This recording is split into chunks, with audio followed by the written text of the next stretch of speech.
so starting the new year, we're trying something new here. The team once again has talked me into doing something, although I do not have to eat hot wings, so I'm very happy about that. That's not good at all.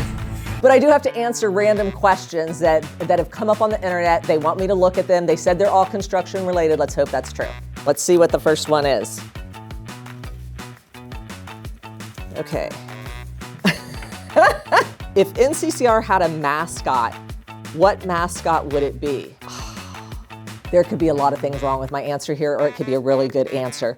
An eagle, because construction, we're flying high right now. We got a lot of great things going on.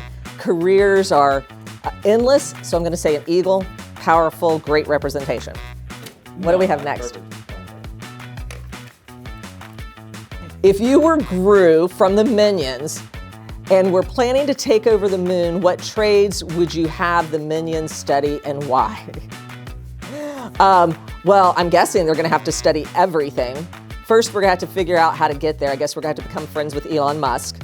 We're gonna have to dig, we're gonna have to put in some rebar, we're gonna have to make serious structures here. I think we're gonna need everything. I can't even think of any craft we wouldn't need with us on the moon, although I'm very curious how we would do this. Let's see what else we got here.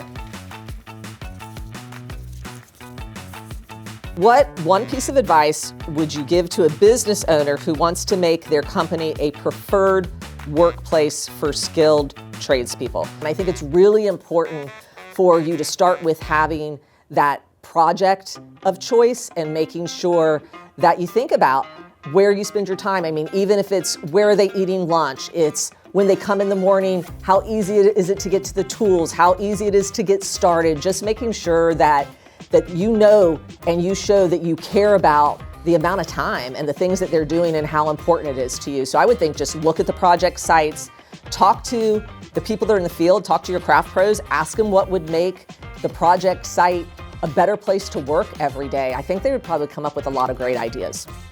What else do we have?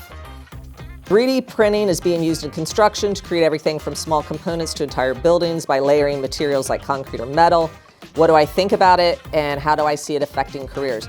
I think with 3D printing and many technologies like this, you are creating interest of a whole new generation of people. You're talking about really creative people, people that did not think of construction before, and now they're starting to take a second look at our industry. So I'm excited for any types of technology like 3D printing, like drones, like AI, any of these things, like where are we gonna be next? What are we gonna be doing? And who's gonna be interested in our industry as a result? No more minion questions, right? All right, let's see. What's one misconception about careers in construction you would love to debunk?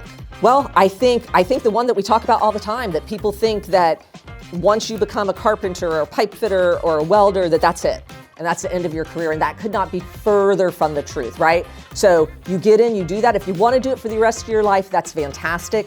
But if you want to do something else, you can go into being a foreman, you can go to general foreman, you could go to be superintendent, you can be VP, you can be CEO, you can be whatever you want to. You can go from your tools to the office, to the corner office, whatever you want. So I'd love to debunk the fact that there is no career pathway in construction. That's completely false. All right, let's see what's next. What are the benefits for employers who invest in formal training programs for their employees versus relying solely on on-the-job training? So it is so important that people understand how to do things right. And if you think about the amount of time that you save on a project, if they go in there and they know how to do it right the first time, then learn as you go. You're always having to be reactive. You're having to learn as a result of something being done incorrectly. You're talking about possibility of being unsafe. You're talking about injury. You're talking about the time it takes to do that, the money that's invested in that time. So formal training programs not only save you money, help with injuries, safety in general, but also if you think about it, people want to go somewhere where their employers are going to invest in them and they're going to provide training programs for them. So I think that there's a huge difference between just learn as you go, learn as you're out there, and I'm investing in your future and I want you to be at my company and I'm gonna help you learn it the right way. Next.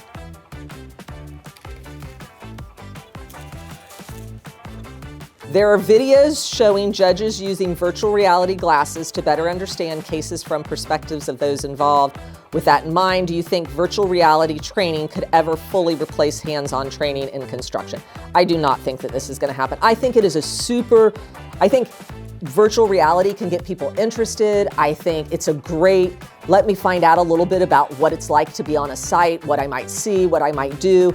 And even, I think virtual reality helps with some of just hand-eye coordination, potentially learning some of the repetition, maybe if it's a HEO or something like that, and you're doing virtual reality. If it's service in the construction industry and you do some things over and over, knowing what to look for, where to go, what to do, I think all of that's great, but nothing replaces true hands-on. You're not gonna have that same feeling in your hand. You're not gonna have the same response from the tools unless you actually get out there and do it. Great way to get people interested, great way to get started, great way to do a lot of cool things, but I do think hands-on has to be there. You have to do it. That's the only way to really know how to complete a project, how to build a wall, how to operate a crane, how to weld. You have to be able to put your hands on it, feel it, and get into it.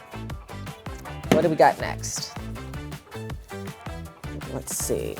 How can construction companies address the generational gap between seasoned workers and younger recruits?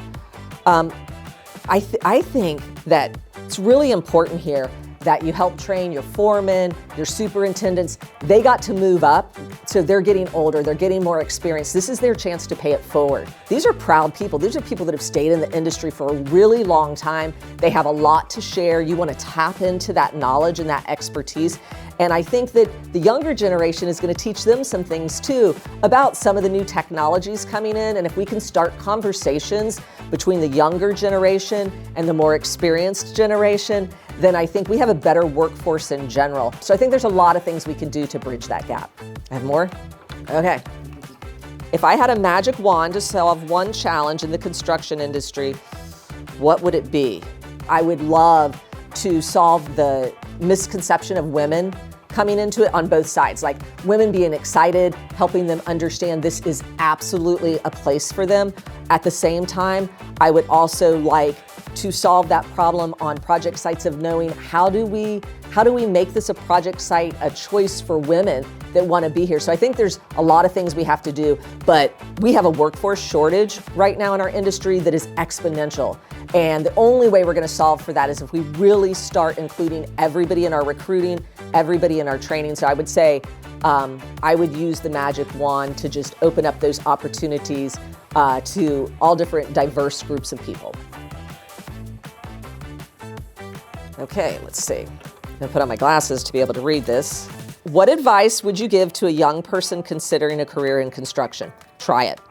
Like, absolutely try it. I would say you need to, if you can, go and get on a project site, if you can talk to somebody that's doing it, but don't be afraid of it. Don't think you can't do it. Don't let misconceptions of the past keep you from thinking about this. I hear a lot about the tool belt generation. We have a whole generation of people right now that are wanting to get out from behind their computers, away from their phones, not stay in an office, four walls every single day. They want to get out there, they want to do things, they want to build things. So I would say, try it. Go out there, find a place to go, talk to some people, look into it, find some training locations near you. I think it's a huge opportunity. I think people would be really surprised.